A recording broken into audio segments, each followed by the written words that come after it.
રાજકોટમાં કોંગ્રેસના નેતા અને રાજ્યસભાના સાંસદ શક્તિસિંહ ગોહિલ દ્વારા પ્રેસ કોન્ફરન્સનું આયોજન। Story report by Sandeep Chavda, Rajkot. Press અને મીડિયાના મિત્રોનું આજની આ પ્રેસ કોન્ફરન્સમાં ખૂબ હૃદયપૂર્વક સ્વાગત કરું છું।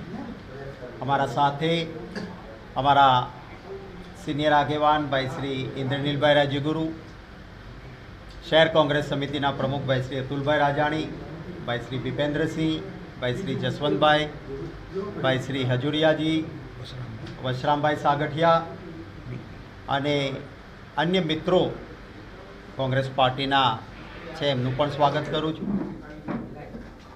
લોકશાહી વ્યવસ્થામાં ચૂંટણી એક પવિત્ર પર્વ છે અને એની પવિત્રતા જળવાઈ અત્યંત જરૂરી હોય છે।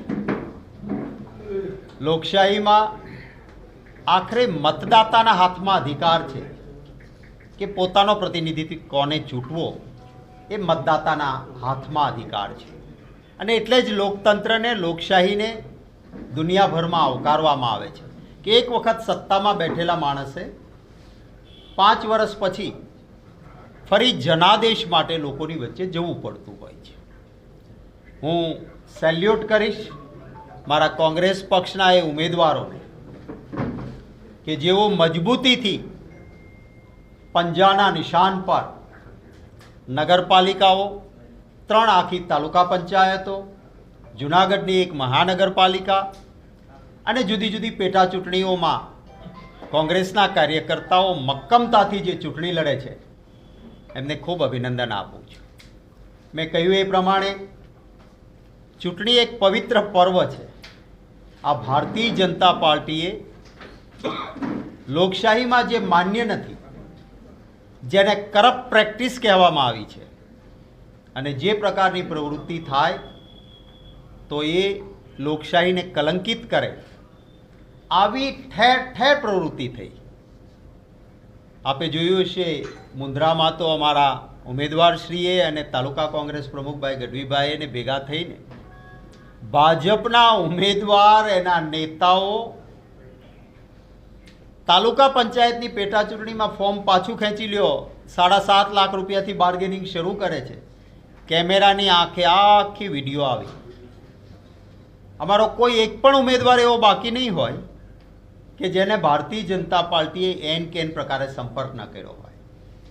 પૈસાના કોથળાઓ ભરીને ઓફર, ધાક ધમકી, ઘર પાડી દઈશું, ગુંડાઓનો દુરુપયોગ, તંત્રનો દુરુપયોગ, આ બધું જ કરવા છતાં કોંગ્રેસના પંજાના નિશાન પર ખૂબ મોટી સંખ્યામાં અમારા ઉમેદવારો માત્ર જૂજ જગ્યાએ ભારતીય જનતા પાર્ટી એમના કાવાદાવામાં સફળ રહી, પરંતુ બહુધા જગ્યાએ મોટાભાગની સીટો પર મક્કમતાથી કોંગ્રેસના ઉમેદવારો ચૂંટણી લડે છે।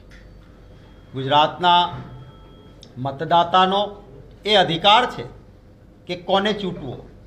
આ ભારતીય જનતા પાર્ટીએ કેટલીક જગ્યાએ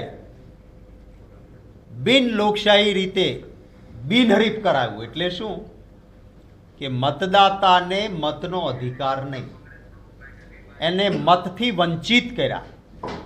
જો તમારું ટ્રિપલ એન્જિન હોય, લોકલ બોડી, ગુજરાત, દેશમાં બધા સારા જ કામ કર્યા છે, તો તમારે આ ધંધા કેમ કરવા પડે છે ભાઈ?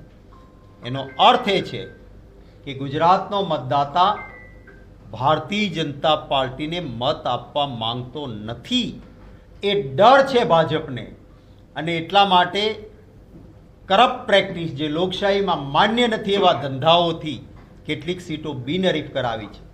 પરંતુ બહુ મોટી સંખ્યામાં અમારા ઉમેદવારો લડે છે, ત્યારે આપ સૌના માધ્યમથી મારા સુજ્ઞ ગુજરાતીઓને, વાલા મતદારોને હું કહીશ કે આપ આપના ત્રાજવામાં મૂકજો કે આ પ્રકારની પ્રવૃત્તિ વ્યાજબી છે ખરી?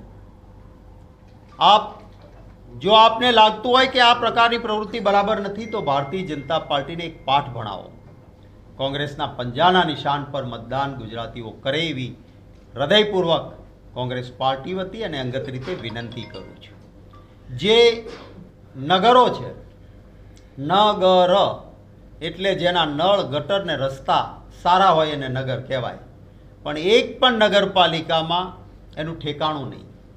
કર્મચારીઓના પૈસા પણ પગારના ટાઈમે ચૂકવાય, ઇલેક્ટ્રિસિટી બિલ ન ભરાય, કોન્ટ્રાક્ટ પદ્ધતિ, સફાઈ કામદારોને પણ યોગ્ય ન્યાય નહીં.